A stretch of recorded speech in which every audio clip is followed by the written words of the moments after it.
안녕하세요. 이명기 목사입니다. 오늘은 민수기 13장 묵상입니다. 이스라엘은 이제 가나안 땅 앞에 이르렀습니다. 이스라엘은 하나님이 분명하게 약속하신 것을 믿기만 하면 그 땅을 차지하게 될 것입니다.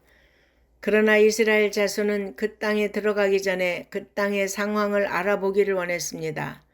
민수기는 하나님의 명령에 따라 정탐꾼을 보냈다고 기록하지만 신명기는 바로 올라가 하나님이 약속하신 땅을 취하라는 모세의 명령 앞에서 백성이 정탐꾼을 보내자고 제안함으로써 정탐꾼을 보내게 된 경위를 설명합니다.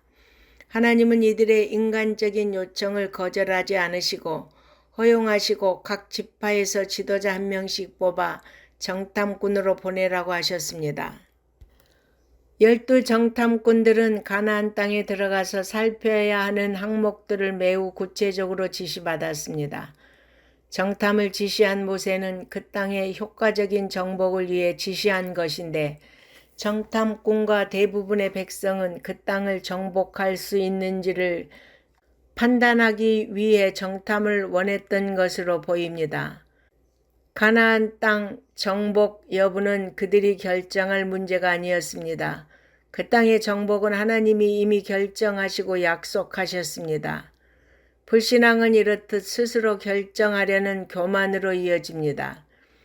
정탐꾼들은 그 땅의 실과를 가져오라는 모세의 명령에 따라 포도송이가 달린 가지를 취했고 그 외에도 석류와 무화과를 가지고 돌아왔습니다. 그런데 포도송이가 두 사람이 막대기에 꿰어 메어야 할 정도였습니다. 그들이 정탐한 땅은 그야말로 적과 꿀이 흐르는 땅이었습니다. 그러나 불신앙의 마음을 품은 자들에게는 그 분명한 증거가 믿음에 이르게 하는 통로가 되지 못했습니다. 40일 동안 가나안 땅을 정탐하고 돌아온 정탐꾼들이 모세와 백성 앞에서 결과를 보고했습니다. 이들은 모세가 지시한 대로 가나안 땅을 면밀히 조사했습니다. 가나안 땅은 과연 적과 꿀이 흐르는 아름다운 곳이었습니다. 그러나 문제는 정탐꾼들이 자신의 생각과 판단을 거기에 더하면서 시작됩니다. 땅에 대한 그들의 객관적인 평가는 정확했지만 여호수아와 갈렙을 제외한 10명의 정탐꾼들 눈에는 그 땅의 거민들이 훨씬 크게 보였고 결국 두려움에 사로잡혔습니다. 그래서 가나안 사람들이 자신들보다 훨씬 강하다고 단언합니다. 골리앗 앞에서 벌벌 떨면서 어쩔 줄 몰라 하던 이스라엘 군인들과 같았습니다.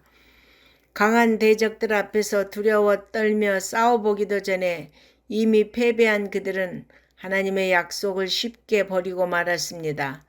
그들은 말하기를 우리는 능히 올라가서 그 백성을 치지 못하리라. 그들은 우리보다 강하니라.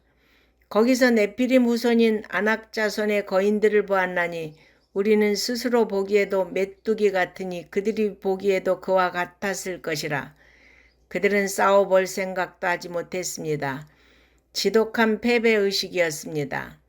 그런데 애굽과 광야에서 하나님의 능력을 경험했던 갈렙은 난공불락의 문제 앞에서 문제보다 크신 하나님을 바라보라고 이스라엘 온 회중을 향해 호소했습니다. 그는 10명의 정탐꾼들의 보고로 동요하는 백성을 진정시키며 그 땅에 올라가자, 그 땅을 취하자, 우리가 능히 이기리라 하면서 동요하는 백성을 진정시키고 하나님의 약속을 상기시키므로 백성이 가나안으로 올라가게 하려던 갈렙의 시도는 다른 정탐꾼들의 터무니없는 주장과 선동에 의해 즉시 무산되었습니다. 따라서 백성을 선동하고 믿음을 흔들어 놓은 10명의 정탐꾼은 다음 장에서 결국 죽임을 당하고 정탐꾼들의 거짓 증언을 받아들인 백성도 유사한 징벌을 받게 됩니다. 여러분, 결코 불신앙의 눈으로 우리 자신과 상황을 규정해서는 안 됩니다. 갈렙처럼 하나님이 우리와 함께 하심을 믿으시기를 바랍니다. 아멘.